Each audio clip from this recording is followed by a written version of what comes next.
যুক্তরাষ্ট্রের বাজারে বাংলাদেশি পণ্যের শুল্ক 20% থেকে আরও কমতে পারে। আগামী 9 ফেব্রুয়ারি দুই দেশের চুক্তি হচ্ছে বলে জানালেন বাণিজ্য সচিব মাহবুবুর রহমান। যুক্তরাষ্ট্রের তুলা দিয়ে বানানো তৈরি পোশাক দেশটিতে শুল্কমুক্ত সুবিধা পাবে বলেও জানান বাণিজ্য সচিব। ভারত ও ইউরোপীয় ইউনিয়নের মুক্ত বাণিজ্য চুক্তি নিয়ে বাংলাদেশের উদ্বেগের কিছু নেই বলেও মন্তব্য করেন তিনি। শারমিনীরা রিপোর্ট।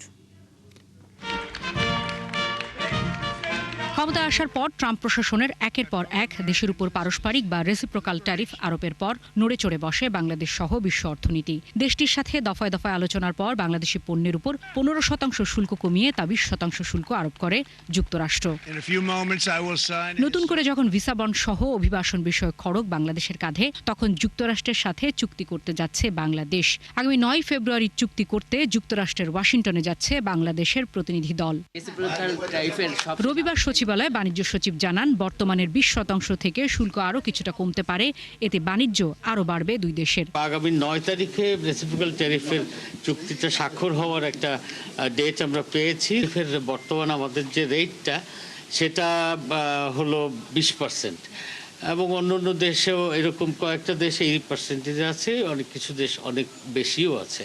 তা আমরা আশা করছি যে হয়তো কিছু কমতেও পারে।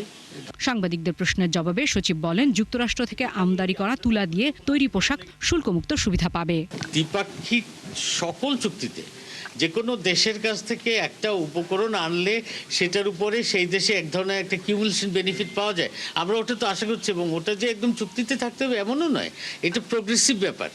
হয়তো এরকম কিছু সুবিধা সব দেশই পায় বলেই কিন্তু এই ধরনের দ্বিপাক্ষিক চুক্তি করে। সচিব আরও বলেন, ভারত ও ইউরোপীয় ইউনিয়নের মুক্ত বাণিজ্য চুক্তি নিয়ে উদ্বিগ্ন নয় বাংলাদেশ। শিগগিরই জাপানের সাথে মুক্ত বাণিজ্য চুক্তি হবে বলেও জানান তিনি। আমরা জাপানের সাথে এফটিএ এর টোটাল নেগোসিয়েশন শেষ করে এই 6 তারিখে, এই মাসের 6 তারিখে স্বাক্ষর করব। শারমিনীরা, 71, ঢাকা।